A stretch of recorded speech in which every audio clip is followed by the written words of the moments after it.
देखिए ये जो पेपर है आपका test on motion and laws of motion.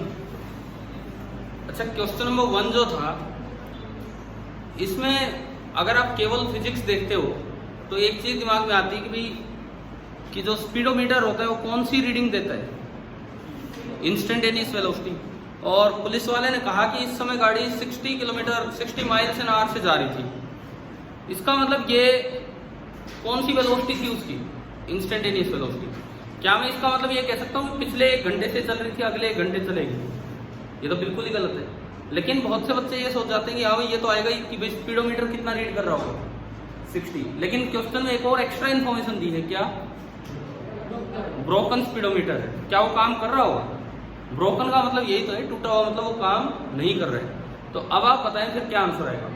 None of this. कितने बच्चों ने इसमें सी लगाया था, सी, कि वो रीड करेगा? हाँ ठीक है, आप सही थे, लेकिन अगर क्वेश्चन में ब्रोकन ना लिखा होता तो आप सही थे। और किस किस ने डी लगाया? क्या ब्रोकन पे ध्यान चला गया था? ठीक, क्योंकि तुक्का तो कोई नन ऑफ दिस लगाता ही नहीं। ऐसा तो होता नहीं कि नन ऑफ दिस तुक्के में मार के आ रहे। सेकंड, XT ग्राफ दिया है और आपसे पूछा है कि भाई कितनी बार वो गाड़ी रेस्ट पे आई है। मतलब पूछी तो कई बातें हैं। देखो XT ग्राफ है, यही क्वेश्चन अगर VT ग्राफ होता तो आंसर अलग हो जाता। XT ग्राफ है, वो कुछ ऐसे शुरुआत हो रही है उसकी और यूं सब भी जा रहे हैं, जो भी जा रहे हैं। अब देखो अगर पूछा जाए कि पहला option initial velocity of the particle is 0, position time graph की स्लोप देखनी है, यहाँ टेंजेंट डाली यूं आई, क्या इसकी स्लोप 0 है? बल्कि नेगेटिव है या पॉजिटिव है? नेगेटिव, मतलब पहले वो उल्टा आना स्टार्ट। ठीक है ना, तो गलत हो गया। दूसरा, वेलोसिटी लगातार पॉजिटिव रही है शुरू से लेकर लास्ट तक। अगर ये VT ग्राफ होता तो हम बोल पाते हाँ भाई ऊपर ही है पूरा ग्राफ, तो वेलोसिटी लगातार पॉजिटिव है। लेकिन ये तो XT ग्राफ है। XT ग्राफ का मतलब किसकी स्लोप देगी वेलोसिटी, तो कभी आगे जा रहा है कभी पीछे, तो ये भी गलत हो गया। तीसरा कहता है एवरेज वेलोसिटी इज नेगेटिव। ये कैसे डिसाइड करते हैं हम? ये कैसे पता लगाते हैं हम कि एवरेज वेलोसिटी नेगेटिव है कि पॉजिटिव है? कैसे? केवल डिस्प्लेसमेंट से। ग्राफ में ये देखो कि इनिशियल पोजीशन ये है, फाइनल पोजीशन, ये पोजीशन एक्सिस है, ये पोजीशन एक्सिस आपके ग्राफ में, इस सवाल में फाइनल पोजीशन अगर ऊपर है तो डिस्प्लेसमेंट पॉजिटिव है, तो एवरेज वेलोसिटी भी पॉजिटिव होगी। और फाइनल पोजीशन अगर नीचे है तो डिस्प्लेसमेंट नेगेटिव है, तो एवरेज वेलोसिटी भी क्या होगी वहां पे? नेगेटिव होगी। क्या समझ आया कि नहीं है? ठीक है, तो इसमें पॉजिटिव है कि नेगेटिव? इस सवाल में ऊपर था तो पॉजिटिव है ना, इस तरह से रीड करना था। और last, the particle has come to rest 5 times. अब XT ग्राफ की स्लोप कितनी बार 0 हुई है वो आप देखेंगे, तो वो 5 बार टेंजेंट की स्लोप 0 है ना। कितने बच्चों ने ये सही किया था? दूसरा सवाल। ठीक है, थर्ड ऑलमोस्ट आपको पता था। कौन वो साइंटिस्ट था जिसने पहली बार ये बताया था कि 2 परपेंडिकुलर डायरेक्शन इंडिपेंडेंट है? गैलीलियो। और इसमें बुक का नाम भी दिया कि उसने कौन सी बुक में क्या दिया। फोर्थ, उसी पे बेस्ड एक अच्छा सवाल था, उसी पे बेस्ड एक अच्छा सवाल था। एक बार देखिए फोर्थ भी, गैलीलियो वाली बात पे बेस्ड एक क्वेश्चन था। आप यहां से बुलेट को फायर कर रहे हैं, मतलब फायरिंग कर रहे हैं गन से। सामने सपोज एक बंदर बैठा है, आपने बंदर को पॉइंट करते हुए और फायरिंग की। इसकी फायरिंग की आवाज सुनते ही बंदर गोली से बचने के लिए कूद गया, तो बच जाएगा। क्यों? क्योंकि ड्यू टू ग्रेविटी पाथ ऐसा होगा, मैं गोली चलाऊं आपके पैरों में धोखा खाएगी, बताओ फिर ये ऐसा कहाँ होता पाथ? चलो आते हैं उस बात पे। ड्यू टू ग्रेविटी पाथ ऐसा होगा और बंदर भी ड्यू टू ग्रेविटी नीचे आएगा। फिर ये कैसे बताएंगे ये टकराएगा कि नहीं टकराएगा, बुलेट लगेगी कि नहीं? देखो इसकी इनिशियल वेलोसिटी हॉरिजॉन्टल है, तो वर्टिकल डायरेक्शन में इनिशियल वेलोसिटी कितनी? 0 और एक्सेलरेशन g, तो वर्टिकल डायरेक्शन में कितना नीचे आएगा किसी भी टाइम में? हाफ g, t² ut तो 0 है। और यहाँ भी देखेंगे तो ये भी ड्रॉप हुआ है ऊपर से, तो ये भी कितना नीचे आएगा किसी भी टाइम में? Half g t²। तो क्या किसी एक टाइम पे दोनों सेम लेवल पे है कि नहीं? दूसरी बात, हॉरिजॉन्टल वेलोसिटी है, उधर कोई एक्सेलरेशन नहीं है, वो इसको धीरे धीरे कहाँ लेके जाएगी? आगे। तो रहेंगे सेम लेवल पे और आगे बढ़ता रहेगा, तो अल्टीमेटली जाके टकराएंगे। समझ आ रहा है? लेकिन अब बात ये भी आती है, गोली तो यार ऐसे नहीं झुकती, फिर क्या चक्कर है? पत्थर थोड़ी मारा, गोली मारी। अब लगेगी क्या? गोली ऐसी जाती क्या? बंदर तो कूद गया, अब लगेगी गोली? बिल्कुल लगेगी। कारण क्या है? ड्यू टू ग्रेविटी थोड़ा सा तो झुकेगी गोली भी, थोड़ा सा, हमें पता नहीं लग पाता, थोड़ा सा, परंतु वो इतनी जल्दी पहुंच लेगी, इतनी फास्ट स्पीड होती है बुलेट की, इतनी जल्दी पहुंच लेगी कि उस दौरान जो बंदर है वो भी जरा सा ही चला होगा और उतना ही नीचे आया होगा जितना ये बुलेट नीचे होगी। समझ आया? तो आंसर है कि ये हिट करेगी। और एक क्वेश्चन में दिया है कि सफिशिएंट वेलोसिटी है, इसका क्या फायदा है? ऐसा ना हो पता लगे यही रहेगी, इतनी वेलोसिटी तो है कि वहां तक जाएगी, पहले जमीन पर टकरा जाइए। कितने बच्चे सही करके आए कि ये हिट करेगी? ठीक है। क्वेश्चन नंबर जो 5th है, हमने हेक्सागन वाला लिया था क्लास में, वो वीडियो लेक्चर में आपने देखा हो जैसे भी। यहाँ पे किसका दे दिया? ट्राइंगल का। हुआ कि नहीं हुआ बताओ? हो गया। जस्ट मैं एक बार एक आइडिया देता हूँ। यहाँ से चले ये V से इधर, तो इधर जो कंपोनेंट आएगा वो V cos 60 आएगा। दोनों एक दूसरे की तरफ आ रहे हैं, तो velocity of approach 3v/2, distance है d, तो मीटिंग टाइम होगा d divided by velocity of approach. तो मीटिंग टाइम कितना हो गया? 2d/3v। मीटिंग टाइम हो गया 2d/3v, है ना। और डिस्टेंस कवर्ड, स्पीड इनटू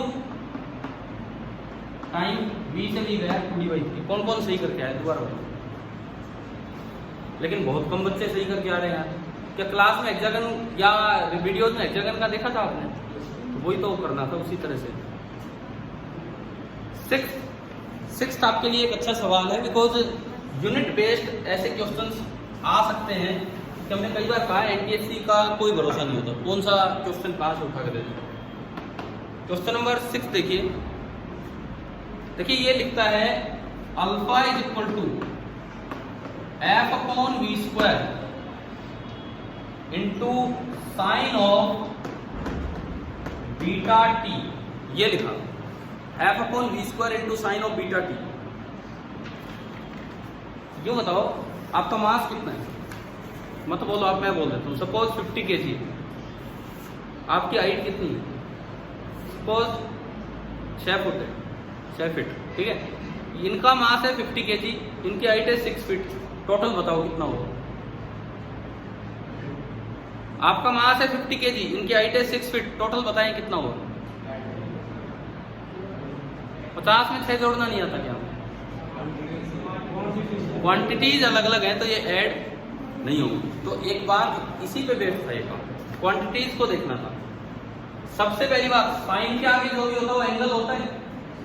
भाई मुझे किसकी यूनिट बतानी इस सवाल में? अल्फा अपॉन बीटा, इसकी यूनिट बतानी। आप बताओ, साइन के आगे जो होता है वो एंगल होता है और एंगल डायमेंशन लेस होता है। कारण बताता हूं, आपने पढ़ा होगा length of the arc is equal to radius into central angle. Circle में फॉर्मूला होता है आर्क लेंथ का, तो यहां से थीटा कितना आया? Length upon radius. लेंथ किस में होती है? मीटर में, और रेडियस भी मीटर से मीटर कैंसिल। मतलब ये जो थीटा है ना, ये आपका कैसा होगा? Dimension less. ये जो थीटा है ये डायमेंशन लेस होगा। क्लियर यहां तक, है ना। अब देखो यहां सुनो, तो ये एंगल डायमेंशन लेस होना चाहिए, और ये टाइम है, टाइम की यूनिट सेकंड, और ये डायमेंशन लेस, तो बीटा की यूनिट होनी चाहिए 1/, तभी तो कटेगा। यानी कि मेरे पास बीटा की यूनिट आ गई 1/सेकंड। क्या समझ आया? उसके बाद साइन पूरा, साइन 30 डिग्री की वैल्यू कितनी होती है? कितनी होती है साइन 30 डिग्री? 1/2 किलोग्राम है, 1/2 मीटर। क्या होती है? मतलब डायमेंशन लेस। समझ गए हो? तो ये पूरी वैल्यू जो है, पूरी वैल्यू वो भी क्या होगी? डायमेंशन लेस होगी। इसको तो आप हटाओ, यानी कि अल्फा की यूनिट वही होगी जो f/v² की। तो अल्फा की जो यूनिट होगी वो होगी वही जो f फोर्स की क्या होती है? न्यूटन, मतलब kilogram mass into acceleration meter per second square, kilogram meter per second square, है ना। और वेलोसिटी की यूनिट क्या होती है? मीटर पर सेकंड, और उसका भी स्क्वायर, तो मीटर स्क्वायर पर सेकंड स्क्वायर। सेकंड स्क्वायर से सेकंड स्क्वायर कैंसिल, तो ये जो यूनिट बची ये आई किलोग्राम अपॉन मीटर। तो मेरे पास अल्फा की यूनिट आ गई किलोग्राम अपॉन मीटर, बीटा की यूनिट आ गई 1/सेकंड। तो मुझे बताना है अल्फा अपॉन बीटा। तो अल्फा अपॉन बीटा की यूनिट क्या होगी? 1 किलोग्राम पर मीटर और अपॉन 1 सेकंड करेंगे तो ऊपर सेकंड गया। ऐसा कौन सा ऑप्शन था इसमें? फर्स्ट ही ऑप्शन है, किलोग्राम मीटर इन 1 सेकंड। कौन कौन बच्चा ये सही करके आए? इसमें यार कुछ ऐसे भी होंगे जिनके तुक्के लगे होंगे इसमें, है ना? किसने ये किया था ढंग से, मैं वो पूछूं? कोई नहीं, ठीक है। 7th जो क्वेश्चन था आपकी एनसीईआरटी टेक्स्ट बुक का, एक डायरेक्ट क्वेश्चन था। मोटर बोट रेस्ट से स्टार्ट हुई, यू कितना 0, accelerate in a straight line, constant rate से चली तो एक्सेलरेशन दे रखी है 3, 8 सेकंड तक चली, टाइम दे रखा है। तो हाउ फार कितना चली? तो s is equal to ut plus half at square, क्योंकि एक्सेलरेशन कांस्टेंट है और u 0 है। तो s बराबर हाफ at स्क्वायर करोगे तो 96 मीटर आ जाएगा। आ गया। 8 देखिए, 8 के काइनेमेटिक्स का अच्छा क्वेश्चन है। कंस्ट्रेंट तो आपकी क्लास में हुआ था, है ना? बस फर्क ये था कि यहाँ पे ना वेलोसिटी की बजाय रिलेटिव वेलोसिटी पूछा था, है ना? थोड़ा सा ये ध्यान जरूर रखना था। ऐसा हो सकता था कि लास्ट में बच्चे वेलोसिटी निकाल के वो टिक कर आए। देख लीजिए फिर भी, देखिए ये एक ब्लॉक है ए, ये फिक्स पॉइंट दीवार, ये ब्लॉक है बी, और ये इस तरह का अरेंजमेंट है। और बोला है कि बी आगे जा रहा है विद वेलोसिटी v0। आपको बताना है velocity of block A relative to B. मान लो ए की वेलोसिटी है v, ये बोल दिया। एक एक करके पुली वाइज आगे बढ़ो। पहले इस पुली पे आओ, ये पुली आगे जा रही है कितनी वेलोसिटी से? v0 से। ये तो आगे v0 से, ये एंड फिक्स है 0, इसकी वेलोसिटी v1 मान लो। लगाओ जी यहाँ equation, 1D equation, 0 plus v1/2 is equal to v0। तो यहां से v1 कितना आया? v1 आ गया 2v0। समझ आया? v1 आया 2v0। तो अब अगली पुली पे चलो, ये v1, ये आ रहा है va से, ये पुली तो इससे अटैच है। ऊपर वाले की वेलोसिटी तो हमें पता ही है क्योंकि इससे अटैच है v0।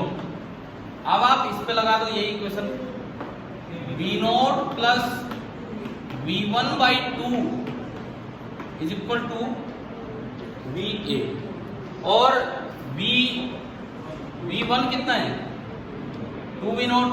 मैंने v1 की जगह 2v0 रखा, तो 2v0 प्लस v1 3v0/2। तो मेरे पास va आ गया 3v0/, यहां तक तो ठीक था। अब बताओ कौन कौन बच्चा ये टिक करके आया 3v0/2 पेपर में? ये देखो पूरा सवाल ही नहीं पड़ा। Velocity of block A with respect to B. अब जब बी के रिस्पेक्ट में देखना है तो पहले बी को किस पे लाना होगा? रेस्ट पे। देखो ए आगे जा रहा है 3v0/2 से, बी आगे जा रहा है ओनली v0 से। तो बी को रेस्ट पे लाओ तो इसमें से v0 घटाओ, वो इसमें भी ऐड होगा इधर। तो अगर बी रेस्ट पे है तो ए की वेलोसिटी आगे बढ़ी, इसमें से घटाओ, कितनी बची? v0/, this is velocity of A with respect to, और ये किधर है? राइट की तरफ, लेफ्ट की तरफ? राइट की तरफ। ऐसे करना था। तो ये v0/2 टुवर्ड्स राइट आता। कितने बच्चे ये करके आए? ठीक है, समझ आ गया? अभी ये क्वेश्चन न्यूटन्स लॉ का था कि काइनेमेटिक्स मोशन का था? मोशन का है। दिखने में पुलिस सिस्टम दिखते हैं लेकिन ये मोशन का सवाल है। क्वेश्चन नंबर 9 भी एक बड़ा अच्छा सवाल है, उस पर हम आते हैं। क्वेश्चन नंबर 9, और 9 से रिलेटेड मैं आपको 2 सवाल देता हूं, एक जो आया और एक अगर कुछ अलग होता तो क्या। ये कुछ बच्चे तो कहते हैं कि इसका तो हमें आंसर ही याद होता है, आंसर ही याद था, लेकिन हमें तो ऐसा डायग्राम आ जाए उसका आंसर याद रह जाता है, पता नहीं सवाल कुछ और हो जाए। देखिए आप 2 सवाल देखो। एक ये वाला क्वेश्चन है, ये मास m, ये एंगल थीटा, बोला है कि इसको कितनी एक्सेलरेशन दे ताकि ये इसके रेस्पेक्ट में किस पे रहे? रेस्ट। और एक ये वाला सवाल है,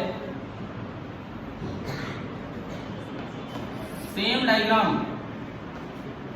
इसको कितनी एक्सेलरेशन दे कि इसका फ्री फॉल भी हो एंड कॉन्टैक्ट भी हो, कॉन्टैक्ट भी रहे एंड फ्री फॉल भी हो जाए। तो ये तो दोनों अलग अलग सवाल बन गए यहाँ। क्वेश्चन आ रहे हैं समझ क्या है? ये कैसे किया, पहले तो मैं इस पे आता हूँ।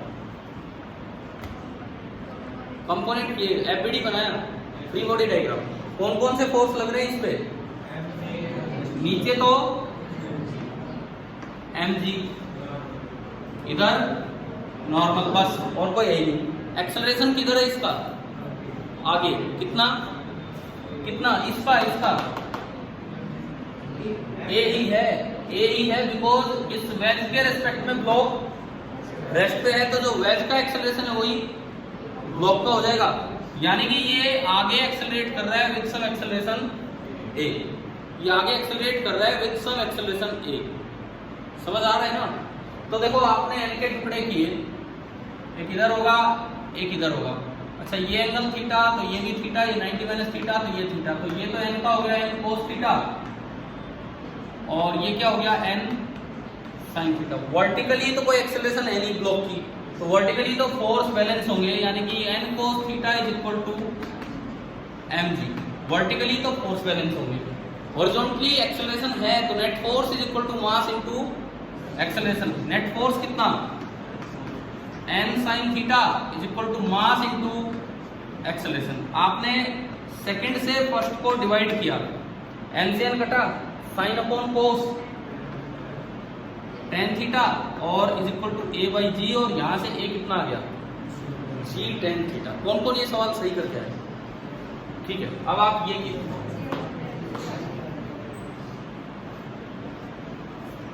मतलब आंसर याद है क्या हमें? कैसे आंसर याद कर रखे हैं? कैसे होगा तो फिर ये बताओ। चलो ये आपको आंसर याद है तो इसका बताओ, तो यूं तो आना चाहिए, कैसे हुआ होगा? छूटो है यार, ये भी हो जाता तो एक ही बात है। इसको करें कैसे? आप ये करके दिखाओ मुझे। आपको आंसर भी अगर याद है तो एटलीस्ट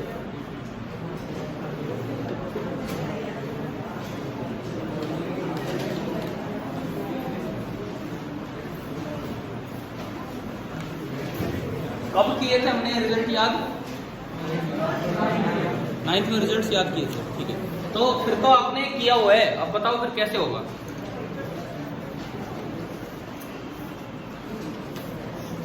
ये तो मिटा दो ना इधर वाला।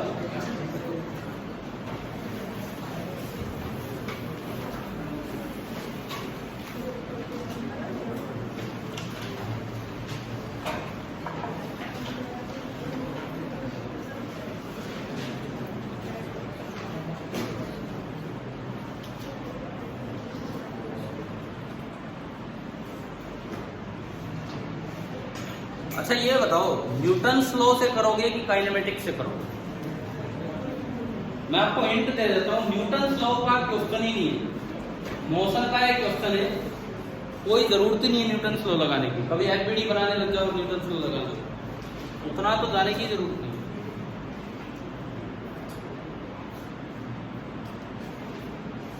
क्या कॉन्टैक्ट कंस्ट्रेंट पढ़ा था हमने कभी? बताओ, पढ़ा था कि नहीं? कॉन्टैक्ट कंस्ट्रेंट में क्या कंडीशन होती थी, क्या क्या हम करते थे उसमें? कॉन्टैक्ट सरफेस के परपेंडिकुलर डायरेक्शन में दोनों बॉडीज का वेलोसिटी एक्सेलरेशन क्या होती है? सेम। पढ़ा है ना ये? इधर देखो, मैं करवाता हूँ, सुनिए। ये है कॉन्टैक्ट सरफेस। देखिए, एक बार मैंने कॉन्टैक्ट सरफेस बनाई वेज के लिए, और एक बार मैंने कॉन्टैक्ट सरफेस बनाई किसके लिए? ब्लॉक के लिए। एक बार वेज के लिए और एक बार ब्लॉक के लिए, दोनों के लिए हमने कॉन्टैक्ट सरफेस बनाया। ठीक है, वेज जो है वो तो इधर आ रहा है विद सम एक्सेलरेशन ए, और क्योंकि ब्लॉक का फ्री फॉल हो रहा है तो ब्लॉक नीचे आ रहा है विद सम एक्सेलरेशन, सम क्या, वो तो फिक्स है, कितनी? जी। ये एंगल थीटा है, यहां भी एंगल थीटा है। कॉन्टैक्ट कंस्ट्रेंट कहता है कि कॉन्टैक्ट सरफेस के परपेंडिकुलर डायरेक्शन में दोनों की एक्सेलरेशंस क्या होंगी? इक्वल। तो इस डायरेक्शन में दोनों की एक्सेलरेशंस इक्वल होगी। ये एंगल थीटा तो ये भी थीटा, इधर तो ए कोस थीटा, तो इधर क्या होगा? ए साइन थीटा। इस पे आओ, ये जी, ये थीटा, ये 90 माइनस थीटा, तो ये भी थीटा। जी का इधर कंपोनेंट क्या आएगा, जी कोस थीटा। अगर कॉन्टेक्ट बरकरार है तो कॉन्टेक्ट कंस्टेंट लगा दीजिए, यानी कि a sine theta is equal to g cos theta. बताओ समझ आ रहा है क्या कांस्टेंट इक्वेशन। और यहां से ए कितना आ गया, जी इंटू कोस थीटा या जी अपॉन टेन। तो ये तो न्यूटन्स लॉ का तो क्वेश्चन ही नहीं है, ये तो ओनली क्वेश्चन ही मोशन का है, बस वो कंस्टेंट वाला इक्वेशन हमने यूज किया। ठीक है, समझ आ गया ये। ठीक, क्वेश्चन नंबर 10, कनेक्टेड मोशन पे एक लेक्चर दिया था, आपको वीडियो लेक्चर दिया होगा, वो एक दिन में जो 3 लेक्चर हुए थे, है ना। तो ये जो 10वां सवाल है, असल में इसमें 4 सवाल पूछ दिया आपसे। 10th क्वेश्चन में 4 क्वेश्चन पूछ लिया आपसे। ये मतलब ये 4 अलग अलग क्वेश्चन बन के भी आ सकते हैं न्यूटन्स लॉ के चैप्टर में। यहाँ एक में ही चारों दे दिए। पहला दिया सिंपल एक्सट्रूड मशीन, सबसे पहला जो दिया गया है that is simple extrude machine. ये m, ये 2m। एक्सेलरेशन पूछिए m मास की, तो ये तो यही तो चलेगा, डायरेक्ट फॉर्मूला है अपने पास, m2 minus m1 upon m2 plus m1 into g. कितना आ गया, जी बाई 3 हो गया पहला। सेकंड जो अरेंजमेंट है थोड़ा अलग है, जैसे इसमें तो 2m लगा रखा है, सेकंड अरेंजमेंट में यहाँ यूं दिखा रखा है 2mg। क्या पिछला और ये सेम है?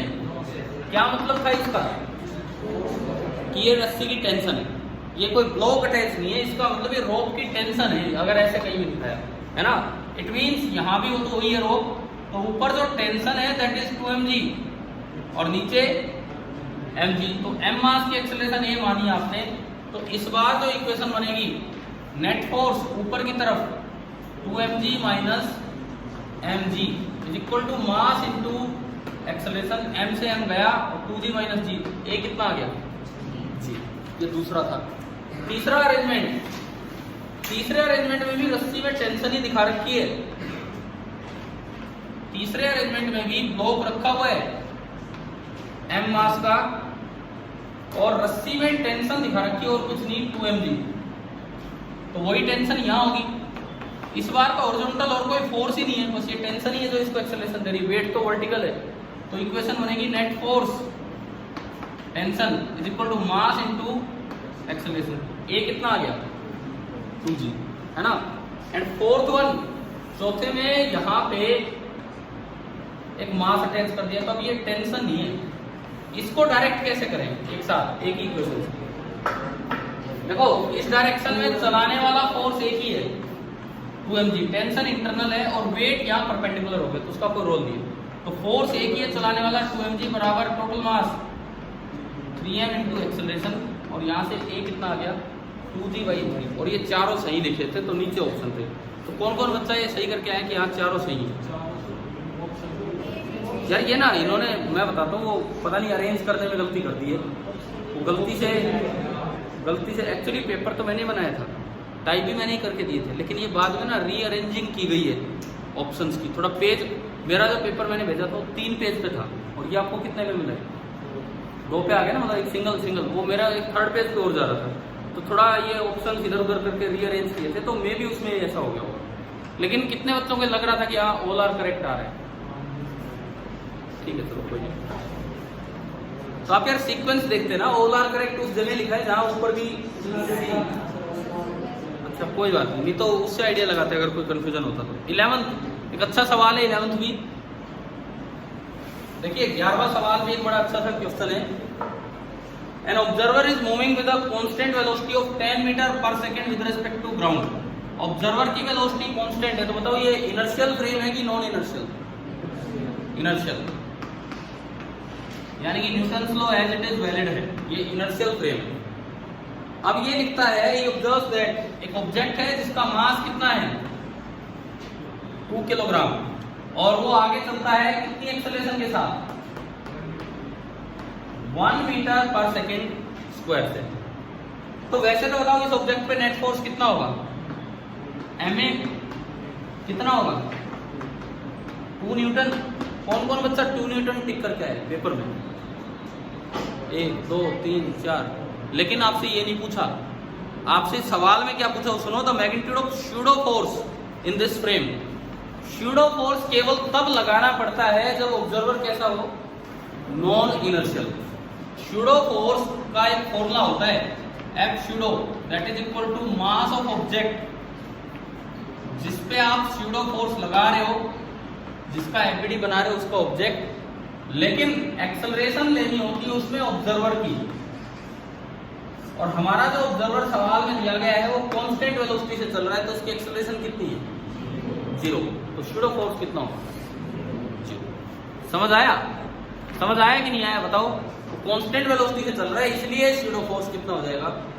0। समझ आ गया? ठीक है। Question number 12।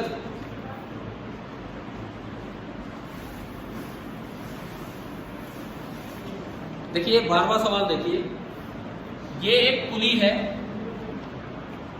इसके ऊपर से एक रस्सी जा रही है यू,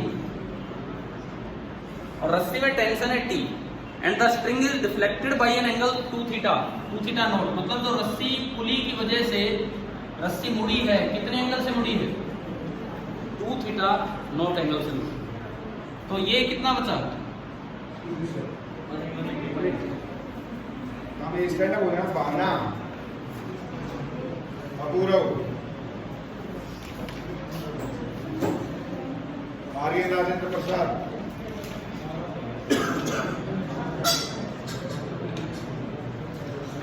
आवाज नहीं, एक बार अटेंडेंस। शिवम सांगवान, तमन्ना गोयल, अनुज सांगवान एब्सेंट है, वैभव नरेश कुमार भी एब्सेंट है। बेटा 300 रुपये लेके आओ, 300 रुपये पता है किस चीज के? पता है क्या दिए? हाँ पता है, लेके नहीं कल लेके आना, ठीक है? दोनों बेटा कर लेके आना, ठीक है? चलिए हम कंटिन्यू करते हैं अपना काम। देखिए ये देखो, ये स्ट्रिंग मुड़ी है 2 थीटा नॉट एंगल से। पूछा है कि स्ट्रिंग ने पुली पे कितना फोर्स लगाया, तो पुली के ऊपर दो साइड से टेंशन लग रही है, स्ट्रिंग इधर भी टेंशन T लगाएगी और स्ट्रिंग इधर भी टेंशन T लगाएगी। इनका रिजल्टेंट निकालना है, समझ गए हो ना भाई? रस्सी तो जिससे अटैच होती है उधर ही फोर्स लगा देते, ठीक है? अब सुनो, ये एंगल 2 थीटा नॉट, तो ये पूरा कितना हो गया? 180 माइनस 2 थीटा नॉट, तो आधा कितना हो गया? 180 माइनस 2 थीटा नॉट का आधा 90 माइनस थीटा नॉट, और ये 90, तो ये कितना हो गया? Theta naught. आया क्या समझ? सिमिलरली यहां भी ये कितना हो गया? Theta naught. T के टुकड़े कर दो, T cos theta naught and नीचे T साइन थीटा नॉट। यहां भी T cos theta naught and नीचे T साइन थीटा नॉट। ये दोनों कैंसिल हो गए और ये दोनों जुड़ गए, तो नेट फोर्स नीचे की तरफ आ रहा है, कितना आ रहा है? 2T sine theta naught. कौन कौन बच्चा ये सही करके आया? तुक्का, ऐसा भी तो हो सकता है ना, तुक्का भी लगते हो, या बन गया था डायग्राम, बन गया था तो बहुत अच्छी बात। जिससे डायग्राम बना होगा वही तो सही कर पाएगा ना, है ना? नहीं तो होगा ही नहीं। आखिरी सवाल मोमेंटम कंजर्वेशन का था, क्वेश्चन नंबर 13। देखिए,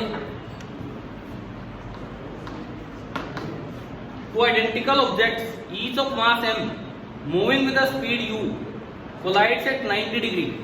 मतलब क्या कि देखो, एक का मोमेंटम इधर था mu और एक का मोमेंटम इधर था mu 90 डिग्री। बिफोर कोलिजन अगर मैं बनाऊं, बिफोर कोलिजन, तो जो नेट मोमेंटम है वो इधर है, P इनिशियल, और कितना होगा पाइथागोरस से?